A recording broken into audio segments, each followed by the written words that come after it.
Mummy है वो बच्चे को कॉटन की रजाई नहीं उठा रही क्योंकि उसमें रुई होती है भाई, वो तो गंवारों का काम है ना। ये तो अलग पढ़े लिखे लोग हैं। तो ये क्या करते हैं, अपने बच्चे के लिए यही पॉलिस्टर के बने हुए कंबल ला रहे हैं रंग बिरंगे, छोटे छोटे बच्चों को उसमें लपेट रखा है पॉलिस्टर के। और वो कंपनी वाले उससे ज्यादा समझदार हैं, कंपनी ने क्लियर कट उसमें वार्निंग के साथ लेबल लगा रखा है 100% पॉलिस्टर। अब वो पता नहीं डिग्रियां लेके घूम रही है या क्या है, छोटा सा बच्चा है उसको उसमें लपेट रखा है उसने, और उसमें धागे ऐसे उठ रहे हैं। अब कंपेयर करो सिचुएशन कि आप रात को कॉटन की रजाई लेके सो रहे हो, या आप वो खेस बोलते हैं जिसको कॉटन से बनता है वो ले रहे हो, या ऊंट की ऊन से या भेड़ की ऊन से बना हुआ कंबल लेके सो रहे हो सकता है वो कूल नहीं लगे, हो सकता है चुभरा हो सकता है रजाई आपको देखने में सुंदर नहीं लगे। अब आप ले आए खरीद के रंग बिरंगे के चक्कर में पॉलिस्टर वाला, अब वो गर्म बड़ा रहता है। गर्म क्यों नहीं रहेगा, मैंने बताया एयर प्रूफ कर देते हैं। एयर प्रूफिंग के लिए क्या डाला उन्होंने, उन्होंने डाले इसमें परफ्लोरो एल्काइल सल्फोनेट, अभी बताया मैंने। और इससे क्या होता है, कैंसर।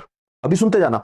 इसके अलावा जब बन रहा था तो क्या डाला, एंटीमनी डाला। शुरू में पॉलिस्टर जब बनाया था तो ये थोड़ी पता था कि इसके कंबल बना लेंगे लोग, और कूल दिखने के चक्कर में छोटे छोटे बच्चों को वो कंबल उठा रखे हैं।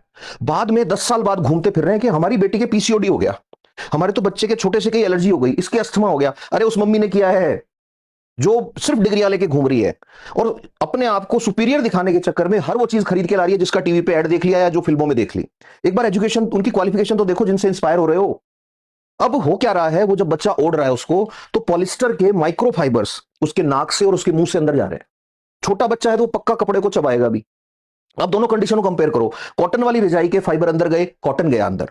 कॉटन डाइजेस्ट नहीं होगा बट वो सेलुलोज में ब्रेक डाउन होगा, और सेलुलोज को पचाने के लिए हमारे पास डाइजेस्टिव सिस्टम में पावर नहीं है, बट उसको डिग्रेड कर देते हैं हमारा मैक्रोफाज सिस्टम, हमारे एंजाइम्स उसको डिग्रेड कर देते हैं, म्यूकस के साथ बाहर आ जाता है।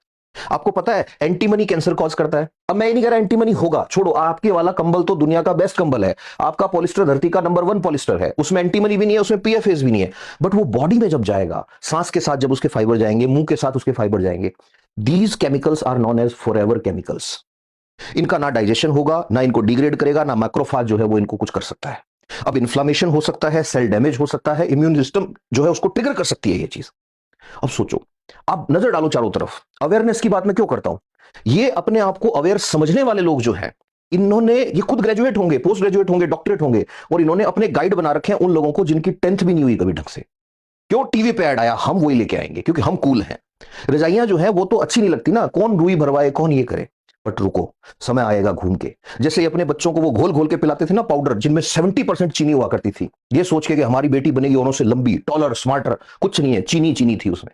डायबिटीज होगा तुम्हारी बेटी के थोड़े टाइम बाद। ये आएंगे ढूंढते हुए कि भैया प्योर वाली रजाई दे दो हमें, तो जिसका अस्तर भी कॉटन से बना हो। ये औकात है अर्बनाइजेशन जिसको कहते हैं।